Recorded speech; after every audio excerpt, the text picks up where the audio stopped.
Hearts of Iron 4 is a grand strategy game recently released by Paradox Interactive. Paradox, you may be aware, are a developer that is well known for having its own sort of unique genre of strategy game that are really complicated and really quite hard to get into, and this one is no different. However, it is less detailed, well, not less detailed, but less complicated than Hearts of Iron 3. Hearts of Iron 3 was a monstrosity. I could never understand it, but Hearts of Iron 4 is a much easier game to understand and get into, but it doesn't sacrifice too much on actual complexity. The way they have done this is mainly through the UI. The UI is much improved here than it was in Hearts of Iron 3, and arguably it's improved on EU4's UI as well. It's good at presenting you with lots of information in a way which is easy to understand and accessible. There are some irritations with it. Sometimes a left click will do something and a right click will do something quite similar, so you'll be sort of always unsure which one does which. This is especially true when it comes to assigning planes. Right clicks and left clicks seem to be sort of randomly interchanged in a way that is really quite confusing at times. And also when you're ordering armies about, you'll find yourself accidentally clicking on the airbase icon. The icons stay quite big even when you zoom out on the map, so that you'll accidentally hit the airbase icon rather than the bit of the region you want to send your troops to. In addition, the UI is pretty drab in colour. All the icons at the top left are the same colour, which makes it a bit difficult sometimes to find exactly what you want at a glance. But overall, the UI is a big improvement. I mean, it is very good. Your factories are laid out really nicely, your production, your logistics, you can easily see where your troops are lacking in equipment that they need, so you know where to assign your factories. It is a good UI, definitely. Uh, in gameplay terms, Hearts of Iron excels at recreating the feel of the World War II. The national focus system they've got provides a really good way to sort of drive the events of the game on. If you're Germany, you'll find you have like special decisions to make to do the Anschluss, to invade Czechoslovakia, to start a war with Poland, that kind of thing. And each of the major powers has their own unique tree, and a couple of the minor ones do now, but I'm sure over time they're planning to give more minor powers their own focus trees. So that's pretty good.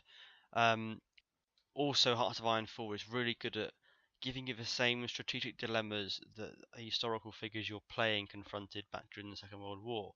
For example, if you're Germany and you're invading the Soviet Union, you'll be there and you're thinking, well, maybe my industry is under real pressure because of all the fighting. Your troops have got no equipment, you're running out of resources, and you'll be thinking, do I put the bulk of my army to march straight for Moscow and Leningrad to get Russia to capitulate quicker? Or do I direct most of my forces to the Caucasus and the southern areas where most of Russia's resources are, especially oil, which Germany lacks a lot of?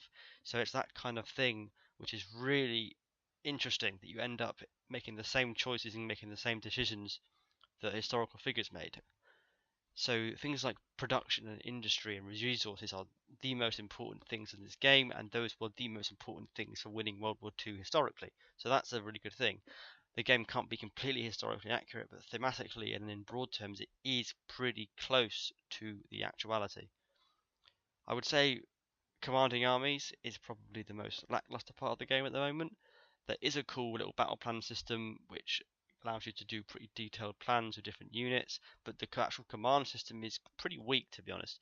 You just appoint army commanders. You can't appoint a theatre commander or a corps commander or anything else like that, which you did have in Hearts of Iron 3. Hearts of Iron 3 arguably had an overly complex command chain, but they have probably simplified it too much here. All you have is generals and field marshals.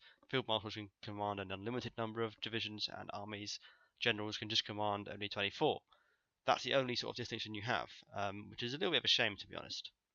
In addition to that, the AI has some serious problems.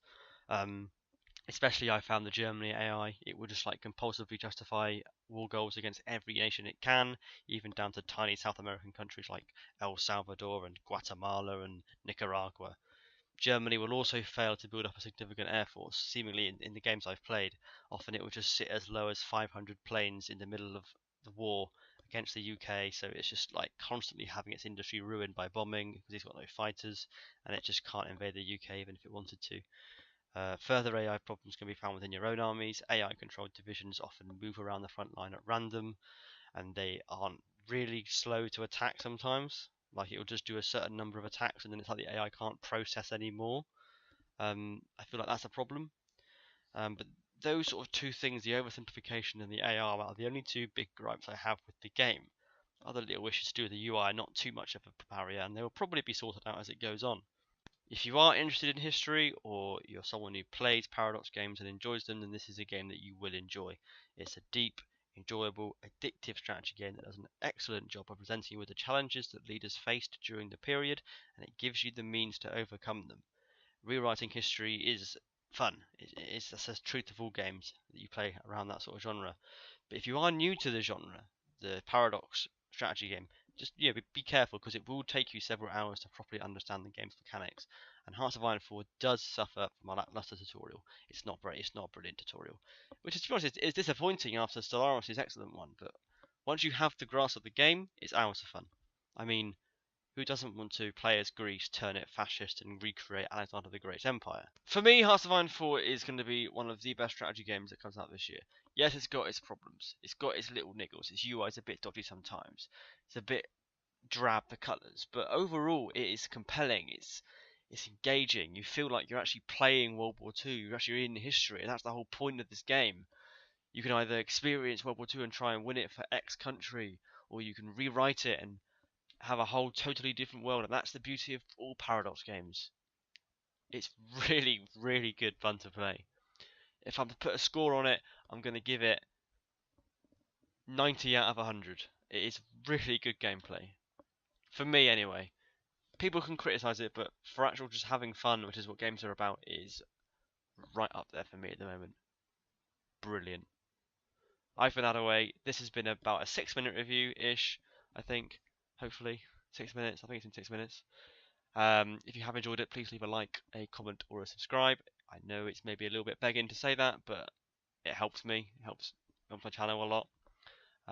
Thank you so much for watching, and I'll see you in the next video.